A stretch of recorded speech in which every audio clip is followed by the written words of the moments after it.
மருத்துவ முகாம் நிறைய நடத்தணும். அதிமுக ஆட்சியில் இந்த ஹோட்டல் சங்கத்தை பற்றி சொன்னாங்க. சுற்றுலா தலம் ஏலகிரி மலையில் அமைக்கணும்னு சொன்னாங்க. சுற்றுலா என்பது மிக மிக முக்கியம். அனைத்து இந்திய அண்ணா திராவிட முன்னேற்ற கழக ஆட்சி அமைந்த பிறகு இந்த ஏலகிரி மலை மற்றும் மலை பிரதேசங்களில் எங்கெங்கெல்லாம் சுற்றுலாத்தலம் அமைக்க முடியுமோ அங்கெல்லாம் முன்னுரிமை கொடுத்து மத்திய அரசோடு தொடர்பு கொண்டு அதற்கு தேவையான நிதிகளும் பெற்று மத்திய மாநில அரசு இரண்டும் இணைந்து மிகப்பெரிய அற்புதமான சுற்றுலா தலங்கள் அமைப்பதற்கான நடவடிக்கை அதிமுக அரசு ஏற்படுத்தப்படும். ஏன்னா இன்னைக்கெல்லாம் மக்கள் விழிப்புணர்வு ஏற்பட்ட காரணத்தினால பல பகுதிகளுக்கு சுற்றுலா செல்ல இருக்கிறாங்க. நம்முடைய மாநிலத்திலேயே சுற்றுலா வசதி ஏற்பாடு செய்துவிட்டால் அந்த வருமானம் நம்முடைய மக்களுக்கு கிடைக்கும். அந்த அடிப்படையில் செயல்படுத்தப்படும். கட்டுமான தொழிலாளர்கள் பற்றி இங்கே பேசினாங்க. இன்றைக்கு கட்டுமான தொழிலாளர்கள் அவர்களுக்கு கொடுக்கப்படுகின்ற அந்த ஓய்வூதியம் போதாது என்று சொன்னார்கள். அதையெல்லாம் தேர்தல் அறிவிப்பிலே நன்றாக வரும்.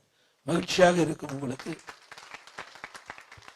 அதே மாதிரி கட்டுமான தொழில் சொன்னீங்க, கட்டுமான பொருளை இப்போ சொல்ல போயிட்டீங்க. கட்டுமான தொழில் நன்றா இருக்கணும்னா கட்டுமான பொருளுடைய விலை உயராம இருக்கணும். இன்னைக்கு எம்சாண்ட் பார்த்தீங்கன்னா 3000 ரூபாய்க்கு வித்தது அதிமுக ஆட்சி, இன்னைக்கு 5500 ரூபாய்க்கு விற்குது. ஒரு யூனிட் ஜல்லி அதிமுக ஆட்சியில் கிட்டத்தட்ட 2000 ரூபாய்க்கு வித்தது, இன்னைக்கு 4500 ரூபாய்க்கு விற்குது. ஒரு டன் கம்பி அதிமுக ஆட்சியில் 40,000, இன்னைக்கு 70,000 விற்குது. அதே மாதிரி செங்கல் 6 ரூபாய்க்கு அதிமுக ஆட்சி, இன்னைக்கு 10 ரூபாய்க்கு விற்குது. சிமெண்ட் ஒரு மூட்டை அதிமுக ஆட்சியில் வெளி மார்க்கெட்டில் 240, இன்றைக்கு திமுக ஆட்சியில் 350 ரூபாய்க்கு விற்குது. இந்த ஏழை எளிய நடுத்தர மக்கள் வீடு கட்டுவதுன்னா அங்கங்க இருக்கின்ற ஊராட்சி ஒன்றியம் இந்த நகராட்சியில வீடு கட்டுவது அம்மா சிமெண்ட் என்ற கொடுத்தோம். அதில் 190 ரூபாய்க்கு கொடுத்தோம். இதெல்லாம் அதிமுக ஆட்சியிலே மக்களுக்காக திட்டத்தை கொண்டு வந்து அதை நடைமுறைப்படுத்திய அரசு அதிமுக அரசு. இந்த ஆட்சி திட்டத்தை பற்றி சொன்னாங்க.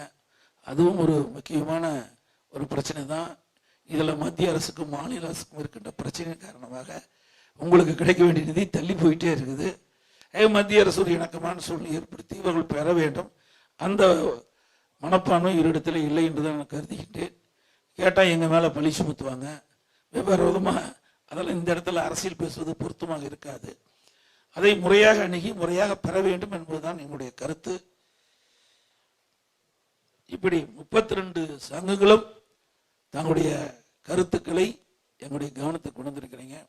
அனைத்து இந்திய அண்ணா திராவிட முன்னேற்ற கழக அரசு அமைந்தவுடன் உங்களுடைய நியாயமான கோரிக்கைகள் நிறைவேற்றப்படும் என்ற நேரத்தில் தெரிவித்து, அதோடு பாதுகாப்பு என்பது அனைவருக்கும் பொருத்தமானது, பொதுவானது. அதை நிச்சயமாக எங்களுடைய அரசு செயல்படுத்தும். மற்றவர்களைப் போல அரசியலுக்காக நாங்கள் இதை பேசவில்லை. நான் சாதாரண தொண்டனாக இருந்து வந்தவன். ஆகவே மக்களோடு மக்களாக இருந்து மக்களுக்கு என்ன பிரச்சனை என்பதை நன்றாக அறிந்தவன். அதே போல எல்லா டிபார்ட்மெண்ட்லையும் நான் தம்பிக்கு தெரியும், அவர் அமைச்சராக இருந்தார். எல்லா துறைகளிலுமே நான் ஓரளவுக்கு உள்ளே நுழைந்து அதில் என்னென்ன பிரச்சனை என்பதை ஆய்வு செய்து ஆலோசனை பெற்று அதன் அடிப்படையிலே அதிமுக அரசு செயல்பட்ட காரணத்தினால்தான் கடந்த 4 வருடம் அதிமுக ஆட்சி ஒரு சிறப்பான ஆட்சி என்று மக்களிடத்திலே நல்ல பெயரை நாங்கள் பெற்றிருக்கிறோம்.